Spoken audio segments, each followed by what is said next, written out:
everyone, Ivy Lee Gaming here, and today we're playing Dragonheir Silent Gods.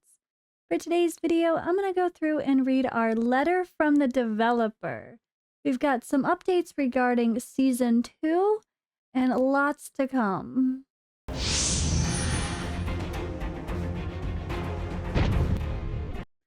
Alright, so I don't even know if this is posted in-game or if this is only in like Discord, social media, maybe Facebook, whatever.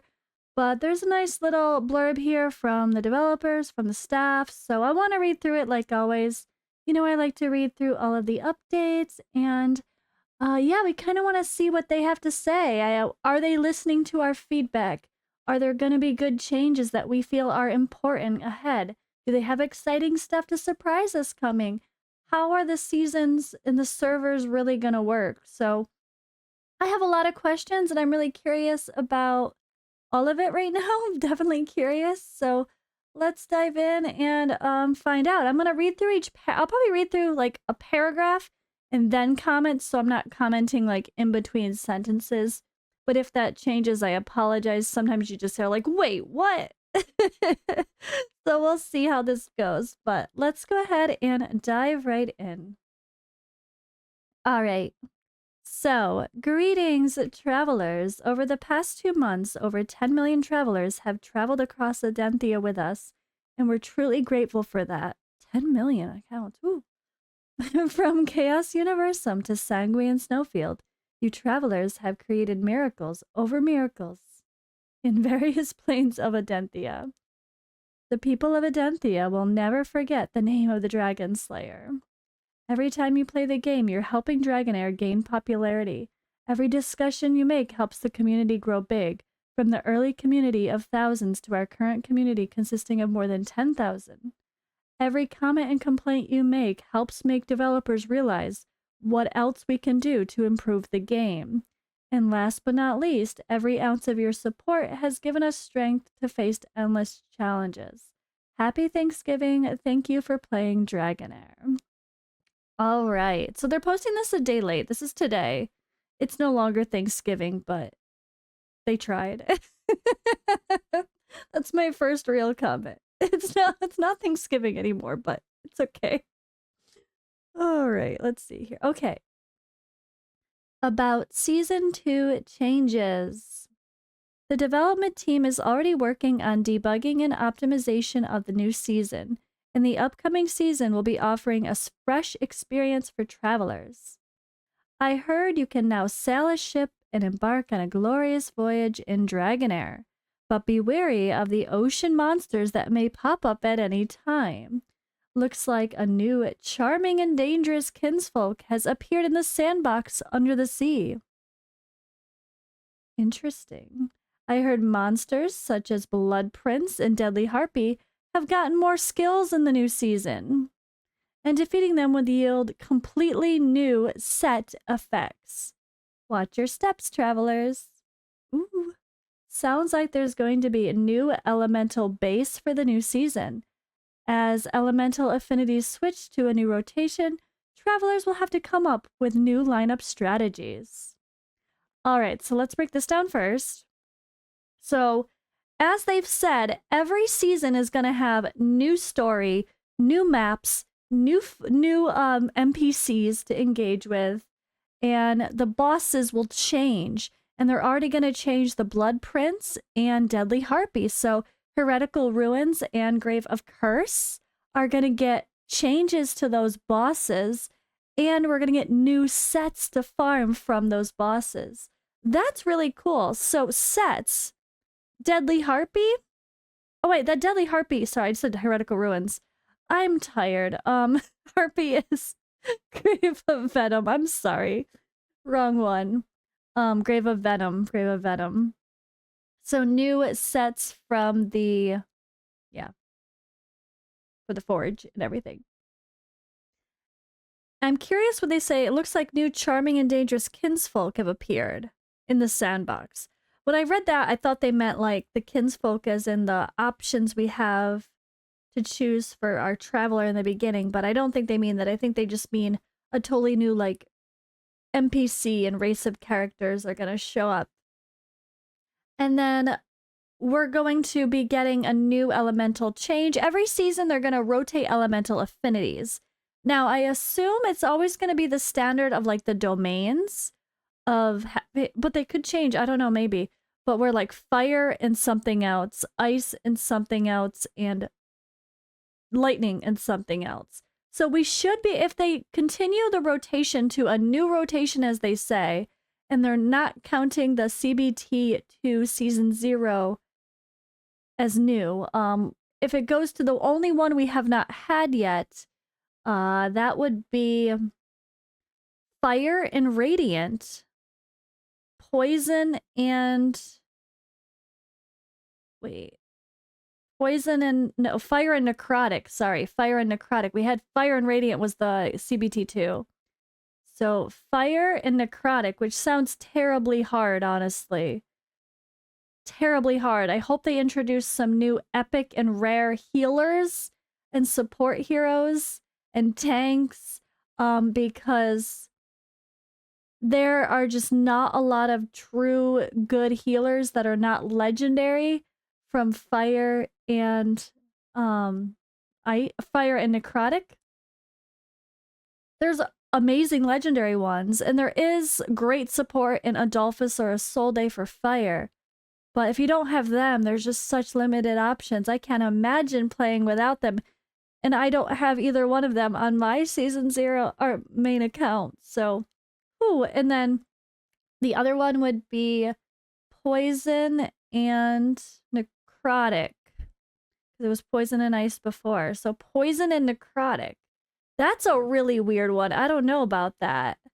But the best, I think the most exciting one, I don't know though. I guess there's a debate. But yeah, ice and radiant. Now that is going to be like, okay, Dristo Arden and my Frost Company, we're going to get some really strong tanks and healers. I really hope that is the synergy as expected, because I will definitely run Dristo Arden, Oster, Lozenia as my main core legendary team, at least for the sake of my legendaries. And I will definitely run my legendary Asilia as the tank / healer and supporter, along, and if I need it, Garius as well as the tank / healer and supporter. Really cool, or yeah, really cool elemental synergy there. That'll be my favorite for sure. Although, of course, we know Wild is really strong for Guild Boss. Still the best unless they nerf Flora.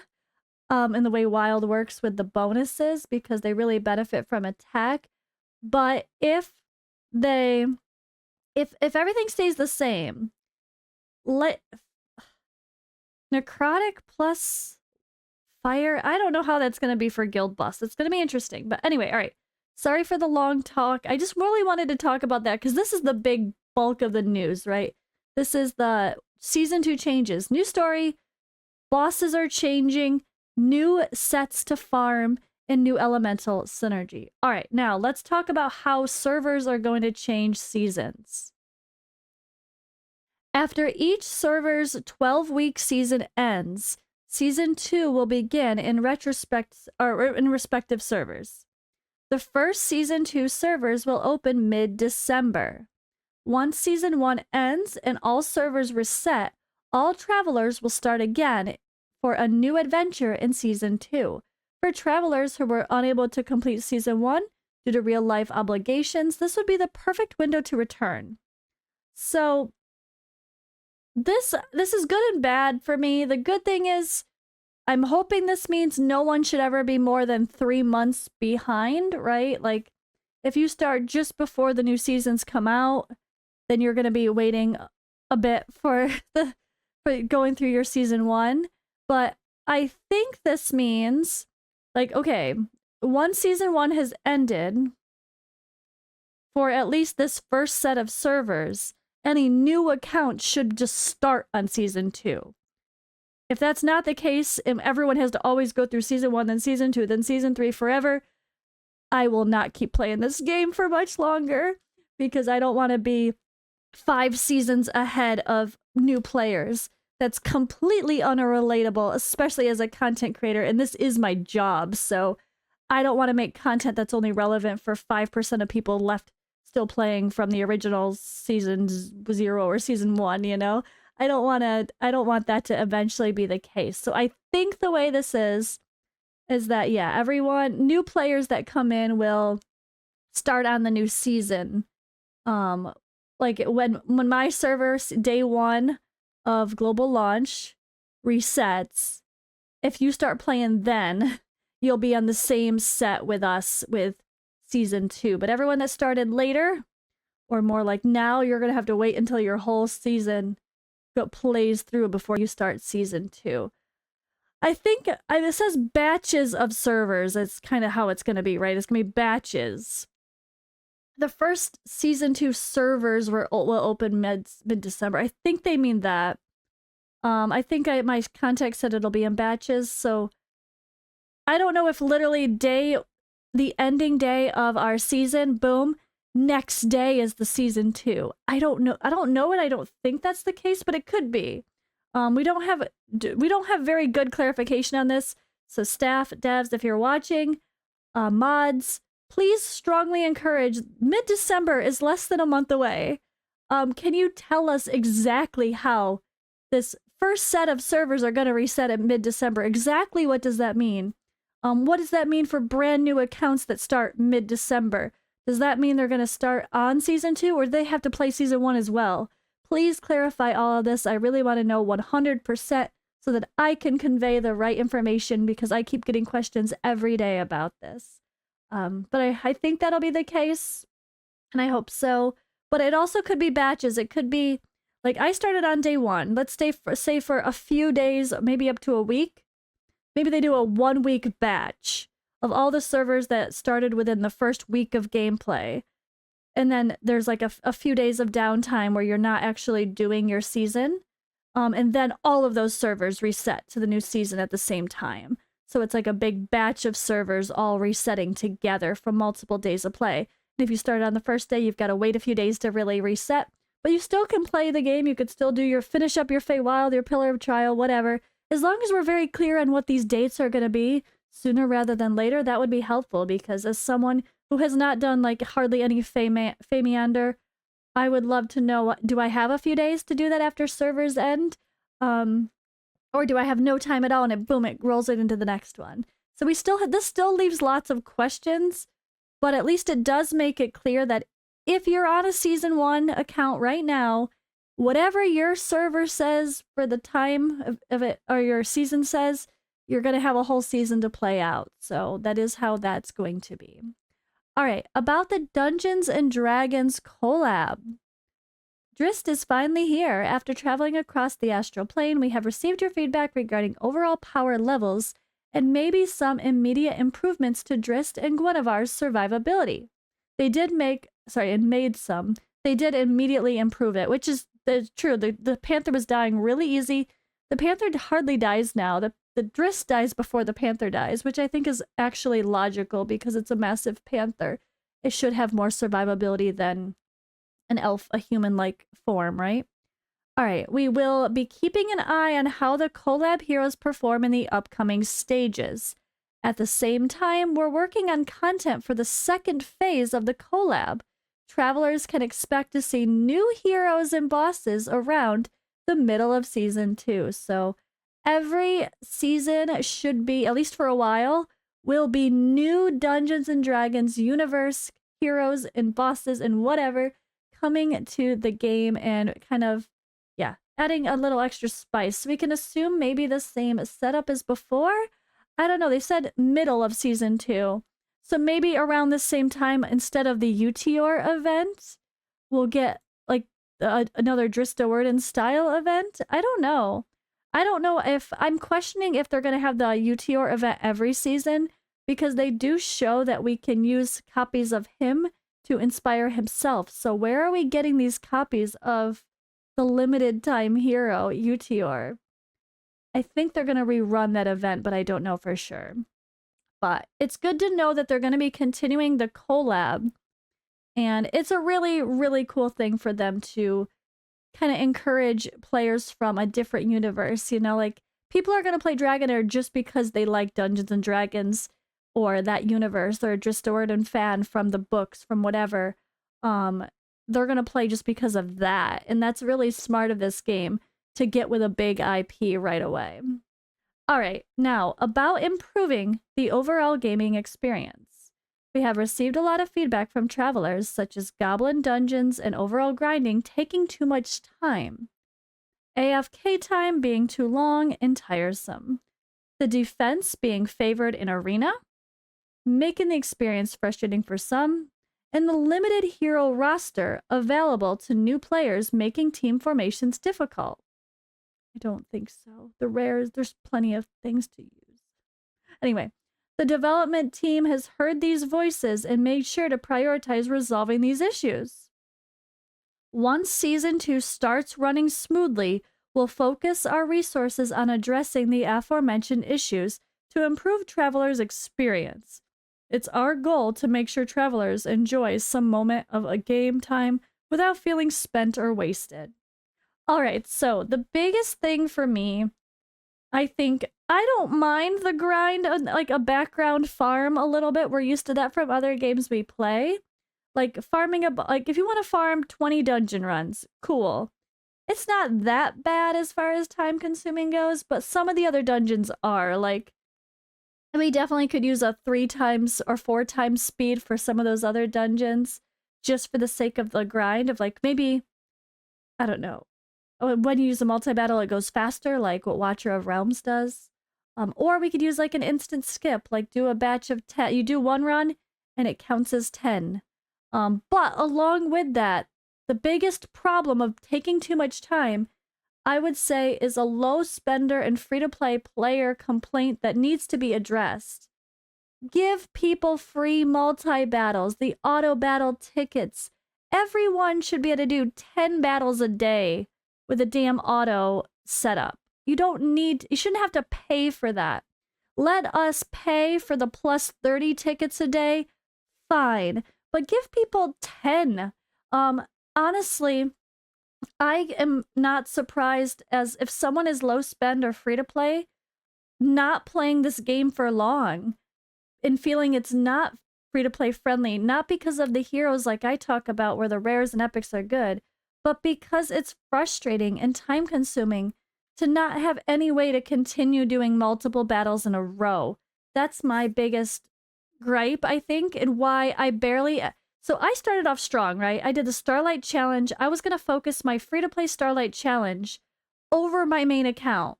But ain't nobody got time to pay attention to, oh, my battle's done, click, do another. Oh, my battle's done, click, do another. Ain't nobody got time for that. I'm not going to sit there and farm out 30, 40, 50 goblin battles to progress my account dramatically, clicking 1 at a time every time it ends. And then you're going to encourage people to use resources like auto clickers, which don't always work anyway, plus they could be against terms of service. You don't want that. You need to give people auto tickets for free. Don't make people pay for that. And you'll probably stop. That'll be a huge quality of life improvement that keeps the low spend or free-to-play player interested. That is the biggest thing as far as taking time. It's not even how long the run takes when you use auto battles. I could care less for the most part. That is, I'll deal with that. But if I have to click every single freaking battle because I ran out of auto battles, that's not cool. And we shouldn't have to spend our worm arrow to get a ton of auto battles for free. There should be some that are included every day when every day when that resets. Give people 10 auto battle tickets. Then if they want more, they could spend their worm arrow, or they could buy the daily pass where they get the 30 with the stamina breads, right? That's kind of my biggest plea for involving the grind, is to allow that. So I hope there's other ears listening that could help push that across, and I'm sure that's been a complaint by many. The lack of auto tickets that are given for free. Like, truly just make that part of the daily reset of the game. Simple enough, and you'll get a much happier player base. It doesn't cost you anything as a game to give people some auto battle tickets to let us farm easier. All right, so the other thing was, of course, arena. It's like you have this stall defense tactic, right? all you do is you make the most annoying team possible, and then players can never beat you because you're unkillable, you know, like you're constantly healing, reviving, stunning, and extremely tanky and whatever, and yeah, all the unkillable buffs, and it's not fun. It's like to try to face, like, you see someone who has gotten lucky and or spent a lot of money to have a team that has Mithrasia and Tamar and Garius or like Ergander, or like there's so many other annoying tanks. But then with people like Alessa Bray and I don't know, any other annoying healers and revivers and support heroes that can just make you just not die. That's not fun to do. So they need to do something where if the battle times out because nobody wins, they need to make that a bad thing, not a good thing. They can't reward the defenses for that. Although that is the point. A defense that cannot be penetrated, that is the point of a defense at the end of the day, right? When you think about it. So technically, that makes sense that would be the meta for a lot of games and defense, but it doesn't make it fun and engaging as a person trying to go through the offense, which is the whole point. Is like, do you want to run arena every day?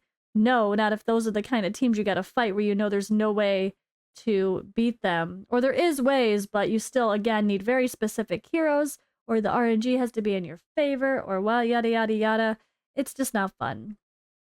All right, so along with this note about changing these things, keep in mind they said after once Season 2 has started running, then they will address this.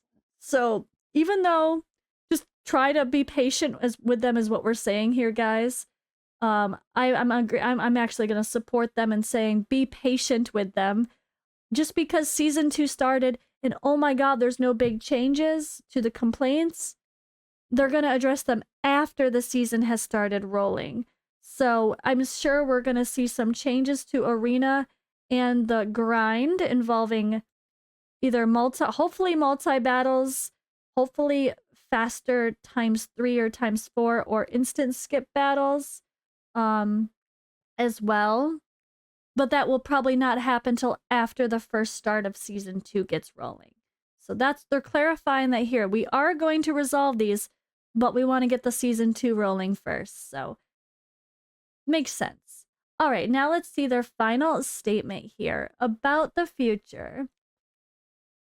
Dragonheir is a relatively unique game. It's a combination of seasonal card RPGs and semi-real-time strategy, sandbox exploration, and a card game. It's hard to say which game is our primary influence. Truth be told, we, SGRA, are a relatively new studio, and we've made plenty of mistakes as we tried to bring new ideas to life, such as canceling the Infinite Inspiration last week. So I'm gonna stop there. Yeah, this is their first game, guys. So just because they're linked to like Marvel Snap for the publisher, that's not the developer. This is the developer's first game, and it is clear that they're inexperienced. They claim they want to be extremely free-to-play friendly and not shove ads in our face, but the packs they put out are excuse me, are extremely terrible. They're extremely expensive. The banners are very pay-to-win, and it makes the game look like the most pay-to-win game I play.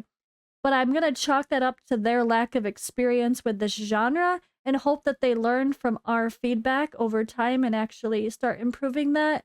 The $1 Epic Chest is an amazing start for making the game feel a little bit more friendly. Having random cheap packs is great, but so far their deals on packs are not good at all. The packs they put out for Black Friday so far have been terrible. There's no excitement. You gotta be generous. You can't just be like, oh yeah, it's 20 or 30% off. Cool. If you want us to buy skill scrolls, where's the $5, $10 pack for it? Give us a real deal. It's only skill scrolls at the end of the day. It's not breaking your bank.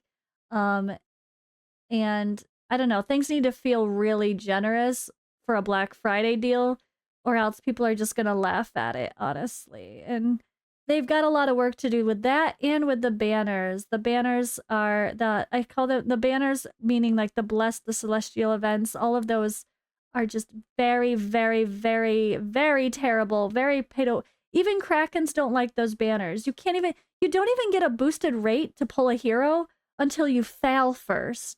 Like, why do you have to fail first? That just doesn't make any sense for a special banner. If you're gonna have a special banner, there needs to be a real boosted rate. Not you have to summon $500 worth of summons first before even having a chance to get the character you want.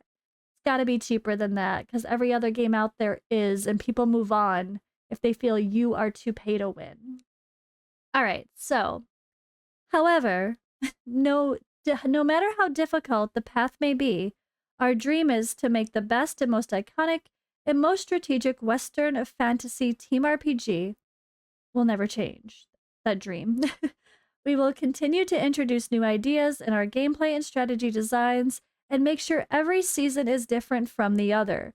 We promise to keep our ears and minds open to the kind words and criticisms from you, the player community, as we work together toward our dream. Once again, thank you for your tremendous support. Happy Thanksgiving. All right, yes, at the end of the day, I love this game. Like, I think it's beautiful. It's one of the most beautiful games I've played. They do such a great job with the character designs and the graphics to go along with them. I like that it feels very different. I really, really enjoy 95% of the game. I think it's amazing. And it has been one of my favorite games to play. But there's definitely still some work to make an overall happy community. And they still need to learn how to be generous. I think at the end of the day, this is about Thanksgiving and what you're grateful for, and criticisms and kind words at the same time, right? And I think they need to learn how to be generous. When I first found this game, it was CBT 1, closed beta 1, back in like February or something. And they gave 2 free legendaries in the login rewards that were really good.